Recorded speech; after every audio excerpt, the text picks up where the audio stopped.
Hola, bienvenidos a una nueva semana política. En esta oportunidad quiero partir con un dato muy fresco que nos llegó ahora durante la mañana, la encuesta Data Influye de Axel Calles entre diferentes tópicos que mide. Hay uno que parece interesante porque va al punto, al núcleo de la discusión de estos últimos días, que dentro, digamos, de los encuestados habría casi un 50% de personas que creen que Chile Vamos, los partidos de derecha que apoyaron el rechazo, no van a cumplir la palabra de llegar con un nuevo proceso constitucional, digamos, a puerto. Algo, digamos, que es muy distinto a lo que han afirmado los presidentes de partido, pero que hemos escuchado esta semana que ya hay varias tensiones entre ellos y con el gobierno también. Para profundizar sobre estos temas y otros de la política también de estas últimas semanas, me encuentro con Tomás Duval, profesor de la Universidad Autónoma, analista político y un panelista clásico de este segmento. Tomás, bienvenido, gracias por estar acá.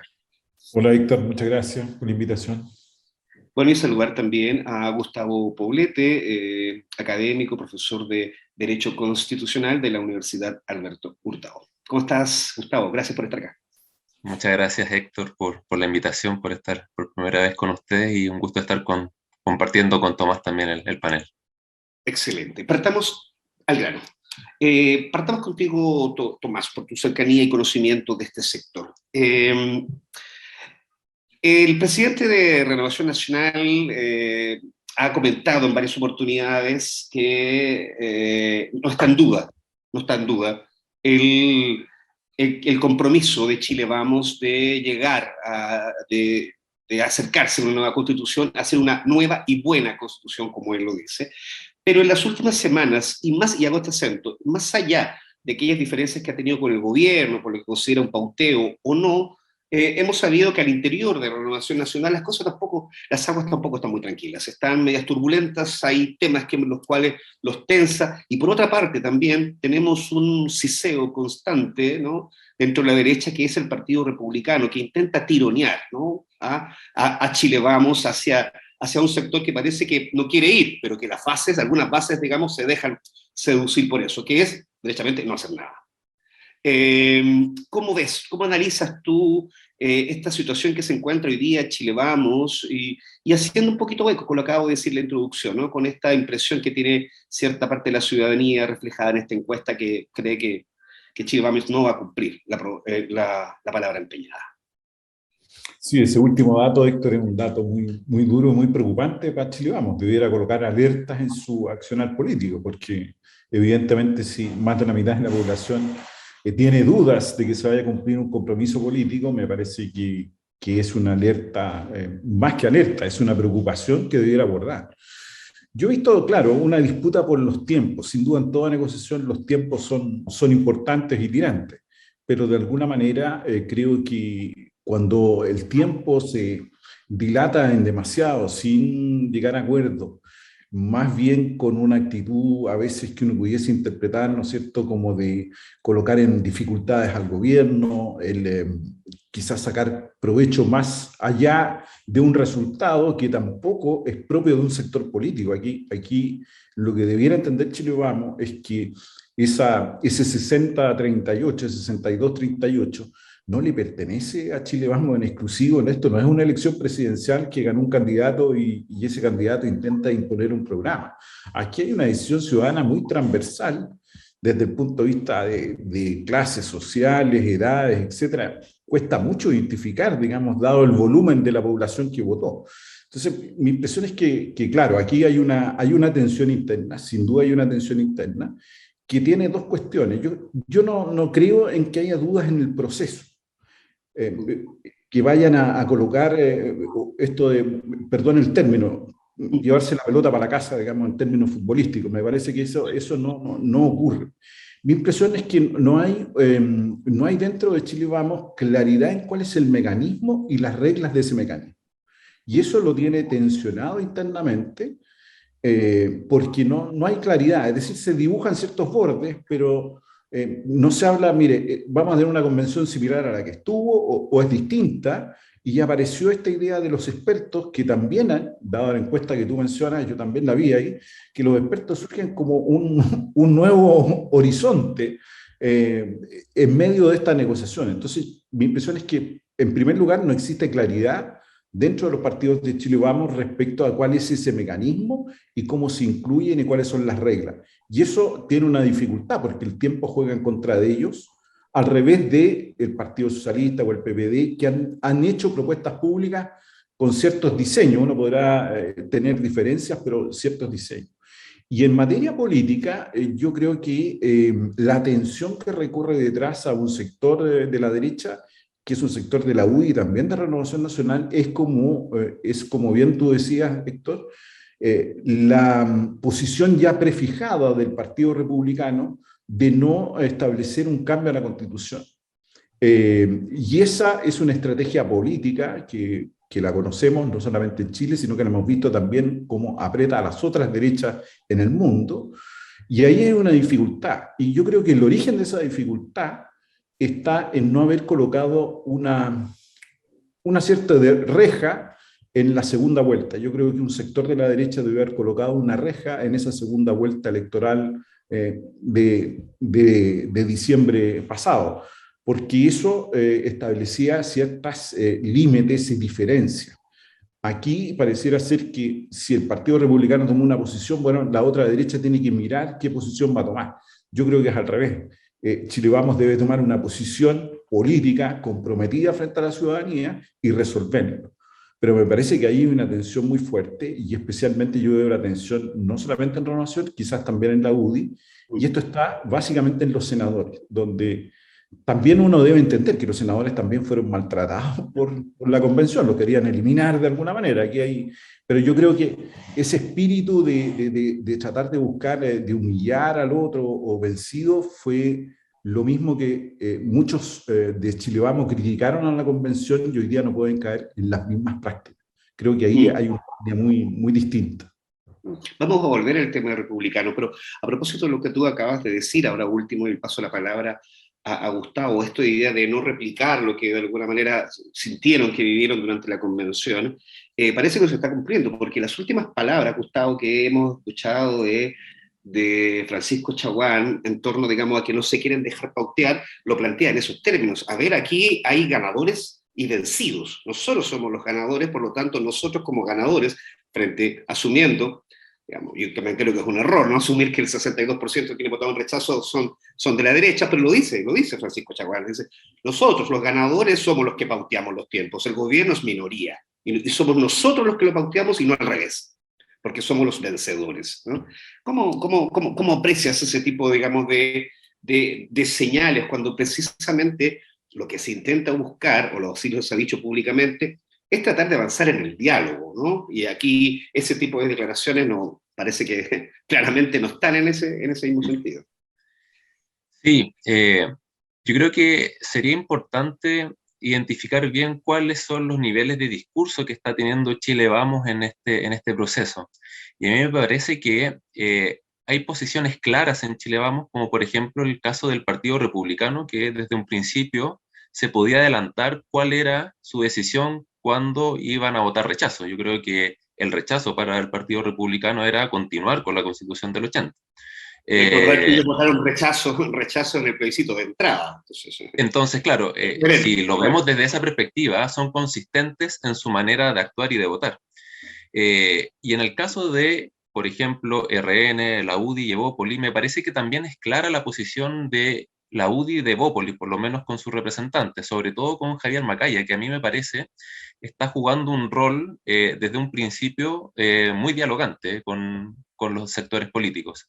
Me parece que Javier Macaya lo que está haciendo es tratar de aunar un diálogo, una conglomeración de fuerzas políticas, de tal forma que les permita en un tiempo no aislado del plebiscito tener un acuerdo relativamente sellado, porque a lo mejor Tomás sabe técnicamente mucho mejor esta explicación, pero por lo menos yo la entiendo de esta manera.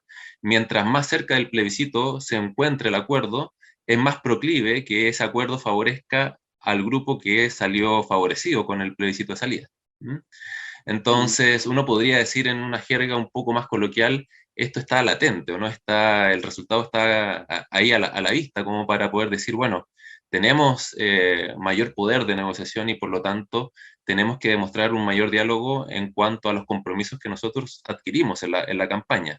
Y yo creo que el discurso de Javier Macaya y también en el caso de Evópoli es bastante claro, por lo menos desde la posición en la que se enfrentan a la ciudadanía es bastante claro. Sin embargo, y ahí voy a atacar el punto, Héctor, con respecto a Francisco Chaguán, me parece que su posición ha sido un tanto, no lo quiero decir así, pero confrontacional, ¿no? En el sentido de que en realidad no sé si está pasando algún tipo de cuenta, si está haciendo algún tipo de política por debajo de o entre líneas de sus palabras, pero no voy a entrar en algunos dichos, pero por ejemplo, la primera noche o la segunda o el segundo día después del plebiscito, él dio cuenta, ¿cierto?, en un programa de televisión de que RN es el partido más grande de Chile. Entonces, a partir de esas declaraciones, pareciera ser que de manera implícita o explícita, como quiera leerse el discurso, está dando cuenta de que en estricto rigor, gracias a RN, en gran parte, el rechazo salió victorioso en el plebiscito de salida. El hecho de que diga explícitamente en un medio de comunicación de que ellos sí pueden pautear porque sí son mayoría en el Congreso, eso también da una percepción o una sensación de que en estricto rigor sería una posición política bastante confrontacional con lo que espera la ciudadanía. Y el hecho de que no haya una percepción positiva por parte de la ciudadanía respecto de la derecha, me parece que es más que en virtud de la posición de republicanos que desde un principio se sabía, es con respecto a la posición que está tomando y adquiriendo Chaguán a la hora de dar las declaraciones. A mí me parece que dar ese tipo de declaraciones lo que está haciendo es perjudicar más la posición del rechazo que favorecerla. Ahora, ¿cuál sería una forma correcta de enfrentar todo esto? No tan solo verlo desde la perspectiva política, que es sumamente importante, yo diría la más importante, pero también hay una cuestión formal que hace 2 días ya el CERVEL pudo adelantar, y es el hecho de que hay que respetar ciertos plazos como para poder entrar a un nuevo proceso eleccionario, dependiendo de cuál sea el acuerdo que se lleve a cabo. Entonces, si en el mes de abril del 2023 sería idóneo para el CERVEL poder gestionar y coordinar una elección, entonces pareciera ser que esa es una justificación loable o plausible como para poder repensar bien cuál es el tipo de acuerdo que se pudiese llegar a llevar para poder posteriormente llevar a cabo una reforma constitucional y con ello proseguir con el proceso constitucional.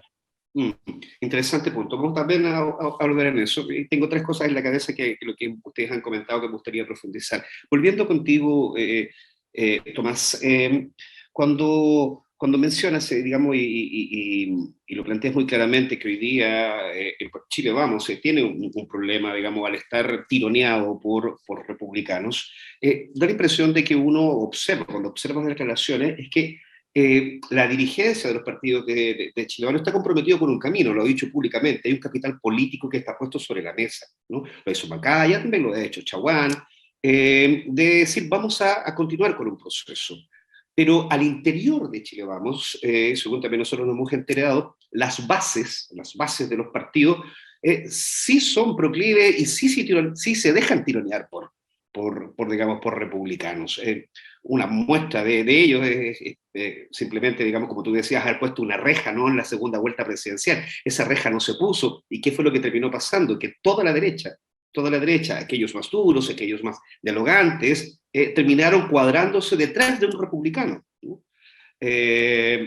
Y esa situación, digamos, que si ya se produjo en un momento, me imagino que para los republicanos y para aquellos que son más extremos de alguna manera en las miradas, es una situación que podría volver a darse. Entonces hay una base que de alguna manera está tironeada fuertemente y uno puede apreciar tal vez cierto temor en las dirigencias políticas en que esa base emigre, ¿no? Se vaya efectivamente a republicanos porque los tiende a encontrar muy blandos, ¿no? ¿Cómo analizas esa situación que hoy día enfrentan los dirigentes de Chile Vamos frente a este movimiento más volátil que está en las bases de los partidos? Sí, mira, yo de lo que decía Gustavo, yo concuerdo nuevamente. Creo que la percepción de apertura y de diálogo tiene que ser parte de los dirigentes políticos de Chile Vamos. Y en eso concuerdo con Gustavo que el presidente de la UDI y el senador Macaya ha tenido esa valentía y el arrojo de mantener siempre esa línea abierta de diálogo. Ahora, en el fondo del problema atraviesa a los partidos, básicamente a la UDI de Renovación Nacional, si para qué vamos. El rechazo tiene grandes mayorías en el sur, para decirlo así, supera casi el 68% de promedio, digamos, y en el norte es distinto. Entonces, yo creo que evidentemente tú, cuando yo dije una reja, porque al no tener reja, entonces la gente transita de un sitio a otro sin ningún problema. Y esa es una dificultad política, pero creo que los partidos de Chile Vamos tienen que tomar una decisión respecto a republicanos. Si esto no es solamente mirar republicanos, el 62% de la población es una mayoría tan grande en Chile que está dispuesta a llegar a acuerdos, que está dispuesta a tener un nuevo proceso constitucional, quizás a lo mejor no similar al otro, efectivamente, pero sí seguir en el proceso y terminarlo. Entonces, la apertura y el diálogo con otras fuerzas políticas me parece que es lo fundamental. Chile Vamos ahí tiene, yo creo que ha tenido un tiempo demasiado lento en esa apertura. Si dialogar no significa concordar de inmediato, los procesos de diálogo y de acuerdo son, como bien decía Gustavo, incluso se pueden alargar más allá de lo que uno pertenece, pero creo que eso es lo que ha faltado. Ahora, la tensión de fondo es efectivamente que yo creo que aquí hay una definición de una línea política. Efectivamente, Republicanos no va a cambiar ni va a cambiar. Sabemos cómo actúan esos partidos de extrema derecha y cómo lo hacen, y cuáles son sus agendas. Por lo tanto, eso no va a cambiar porque uno establezca un proceso constitucional, tenga un acuerdo, etcétera, y demuestre que tiene diferencias. Sí, hay que demostrar las diferencias que se tienen más que las concordancias. Gustavo, tomando y retomando lo que hablabas también respecto de los plazos. Claro, el CERVEL plantea, digamos, que esto sería idóneo a partir del mes de abril. Por ahí también el gobierno hemos escuchado que les gustaría tener una nueva constitución o un plebiscito de salida antes del aniversario de los 50 años del golpe de Estado. Y también, ya quiero meter otra variable ahora, en cuanto a los plazos, se ve por una parte que, y ahora estoy hablando de las coaliciones de gobierno, ¿no? Que, por ejemplo, hemos escuchado declaraciones del socialismo democrático de parte de Carolina Toá, que habla sobre ponerle tiempo, una cierta celeridad, pero al mismo tiempo hemos escuchado declaraciones del Frente Amplio, en este caso el senador Latorre, en el sentido contrario, como diciendo, a ver, paremos, si tampoco esta cosa tiene que ser tan rápida, como que en el fondo hay, por parte, digamos, del oficialismo también una intención de que los tiempos sean un poco más pausados. ¿Cómo lees tú esas últimas intervenciones? Sí, yo creo que a propósito de lo que dije previamente de los plazos, me parece que ahí el CERVEL lo que vino a hacer es a ordenar un poco la discusión, porque pareciera ser fácil dar declaraciones, pero sin tener en cuenta cuestiones que no es ni los partidos políticos ni el legislativo de quienes están a cargo de esos procesos. Entonces, cuando di cuenta de la intervención del CERVEL, finalmente lo que viene a dar el CERVEL es un orden con respecto a, bueno, los plazos, los tiempos que se tienen que cumplir debiesen ser a lo menos los que establecemos en ciertos requerimientos que tenemos que hacer. La apertura del registro electoral, la conformación también del padrón electoral son cuestiones que no se llevan de una semana a otra, sino que la conformación del padrón electoral, si no me equivoco, son 140 días los que más o menos demoraría en estar conformado. Entonces, ante esa situación, la fecha de abril pareciera ser una fecha y que incluso podría ser un tanto apresurada, sino que tendiese a ser una fecha que en estricto rigor pudiese ser procedente para llevar a cabo un proceso electoral, pero una cosa es poder llevar a cabo un proceso electoral y otra cosa es ver cuál es el acuerdo que existe, el acuerdo político que existe entre los partidos políticos para llevar a cabo el proceso constituyente en adelante. Me parece que son dos cosas que tienen que ir remando una después de la otra. Es como tratar de, el viejo dicho, ¿cierto?, de poner ¿cierto?, los bueyes después de la carreta, o la carreta antes de los bueyes. Entonces, habría que ver bien cuál es el acuerdo político que hay, pero siempre teniendo en cuenta los plazos legales que impone precisamente el ordenamiento jurídico. Y ante esa situación, yo ahí quizás voy a distinguir entre hechos que pudiesen llegar a ser simbólicos y otros hechos que en realidad responden a los plazos que realmente se pueden cumplir. Porque si es por simbología, si hubiese ganado el apruebo, hubiese sido probable que la promulgación de la nueva Constitución o la publicación hubiese sido un 18 de octubre. Entonces, hacer calzar hechos que pudieron haber desencadenado el proceso, o hechos que pudiesen ser simbólicos con respecto a los 50 años del golpe, me parece que eso, más que responder a todas las voluntades expresadas en un proceso eleccionario, es tratar de responder quizás a un abrazo muy, muy mínimo de la ciudadanía. Es tratar de responder a pretensiones muy, muy específicas, y es probable que alguno lo comparta aquí dentro de este panel, pero no necesariamente lo comparta la ciudadanía en su totalidad. Y llevar a cabo un proceso de esta magnitud, de estas características, ya nos dimos cuenta que es un proceso difícil, es un proceso complejo, y que requiere toda la seriedad y también la pulcritud posible. Interesante eso, claro. Creo que esta cosa de las fechas simbólicas también tienden a englobar ciertos sectores y también son significativas de divisiones. Tienen mucha razón en eso. Interesante. Pero fíjate, Sí, Tomás, dime. Solo siguiendo con lo de Gustavo, es que también en un proceso de negociación imponerse las fechas, como bien dice Gustavo, sin esa realidad de tener, creo que también provoca más dificultades, digamos, para establecer los acuerdos. Solo ese punto quería complementar un poco lo que estaba diciendo Gustavo. Muy interesante. Bueno, podríamos seguir ahondando sobre esto, pero quisiera dar la última parte del programa, que estamos ya en la hora de cierre. A estos nuevos referentes que han salido, quería preguntarles también cuál es su impresión ustedes acerca de esta gran votación del rechazo, y si efectivamente esta votación del rechazo, que puede leerse de diferentes maneras. Una forma, digamos, es que la gente quiere gradualidad de los cambios, ¿no? Y esa gradualidad le hace mucho sentido a aquel sector político que estuvo muy, muy, muy desdibujado desde incluso antes del 18 de septiembre, que era la centro-derecha, centro-izquierda, el centro, ¿no? La idea, hicimos programas, ¿dónde está el centro? No existe, ¿no?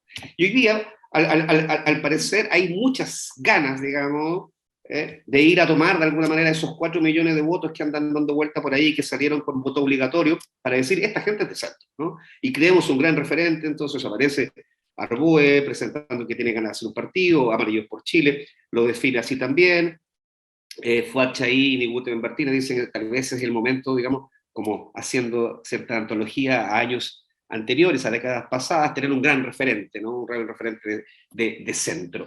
¿Ahí ustedes ven agua en la piscina suficiente para que se creen más partidos y pueda surgir un gran movimiento de centro, tomando como referencia la votación del plebiscito pasado, Tomás? Sin duda los partidos de centro van en declive, es contrario a lo que uno contraintuitivo, digamos. En Chile, y si uno mira Europa también, los partidos de centro tienden más bien a estar en crisis que a ser actores fundamentales. Yo veo complejo, yo sí he visto una centroizquierda que ha resucitado, digamos, para decirlo de esa manera, ¿no? O el gobierno ha hecho un giro hacia la centroizquierda, mejor dicho, pero no a movimientos de centro. Yo veo dificultad en aquello, porque son esas personas que entraron a votar no habían votado nunca, no sobreinterpretemos quiénes son y de dónde vienen, ¿no? Hay muchos votantes que no habían votado nunca y fueron a esta elección. Distinto es que yo creo que el sistema de partidos tiene un problema de representación y todavía está buscando cómo representar a esos ciudadanos. Y en este proceso, si uno lo mira un poquitito más a largo plazo, mi impresión es que el sistema de partidos va a tener reacomodo. Ya empezamos a vivir algunos la vez pasada, con republicanos y el Frente Amplio que no existían hace un tiempo, y yo creo que también puede venir, después de este proceso, también un revésón. Pero me parece demasiado forzoso a veces crear referentes, porque el problema es la representación. ¿A quién represento? ¿Sí? Que es un poco lo que también uno podría decir a los constituyentes, a los convencionales constituyentes les pasó, creían representar algo y tampoco fue así. Entonces, yo creo que ahí esta es una discusión muy académica de la representación, ¿no? Pero en el fondo creo que los nuevos referentes, sí está bien, uno puede reagrupar partidos, pero son más bien escisiones hasta el momento lo que vemos, porque son militantes de partidos de centro izquierda que han Ex dejado. PPD, ex DC, ex PR. Son decisiones. Ahora, esas decisiones pueden producirse en estos momentos de cambio, pero eso no quiere decir que esas colectividades vayan a perdurar en el tiempo, ¿no? Gustavo, sobre lo mismo, ¿qué posibilidades tienen estos nuevos grupos de cumplir los objetivos tan ambiciosos que se están trazando? Yo no sé si es una visión distinta, pero quizás mi aproximación va a ser diferente en el sentido de que con el voto obligatorio, finalmente lo que ocurre es que el padrón electoral, además de que crece, ¿cierto? Formalmente crece sustantivamente, porque el hecho de que ya todas las personas automáticamente estén inscritas para votar y además de eso estén obligadas para votar, quizás esa fórmula, por lo menos en el plebiscito de salida, hizo lo que en su momento creo que fue el presidente del Partido Comunista, Tellier, que dijo que lo bueno del voto obligatorio es que sinceró las posiciones, sinceró las posturas de la ciudadanía y por tanto saber que todas las personas, o por lo menos un 85% de las personas que estaban habilitadas para votar lo hicieron, da cuenta de que ante esa situación, ante ese nuevo escenario, pareciera ser que la política va también, y sobre todo la partidista, a reacomodarse. Si nosotros tenemos como punto de partida que desde ahora en adelante pudiese instalarse el voto obligatorio, entonces estas fuerzas emergentes encontrarían un nicho. Básicamente un nicho que no es de 100.000 personas, sino que es de millones de personas que son votantes entre comillas nuevos, o que volvieron a votar después de algún tiempo.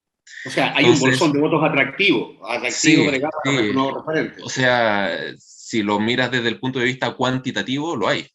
A mí me parece que eso es algo innegable en estos momentos, siempre y cuando la hipótesis del voto obligatorio se instale como una cuestión, como una medida a futuro ad eternum. Entonces, ante esa situación, ante ese escenario, me parece que las nuevas fuerzas que están creciendo podrían tener un espacio, ya no tan solo en el ideario de ese conjunto de personas, sino que también de manera institucional podrían ser representadas ese conjunto de personas que no votaba hasta antes del plebiscito de salida en un poder del Estado como sería el Congreso Nacional.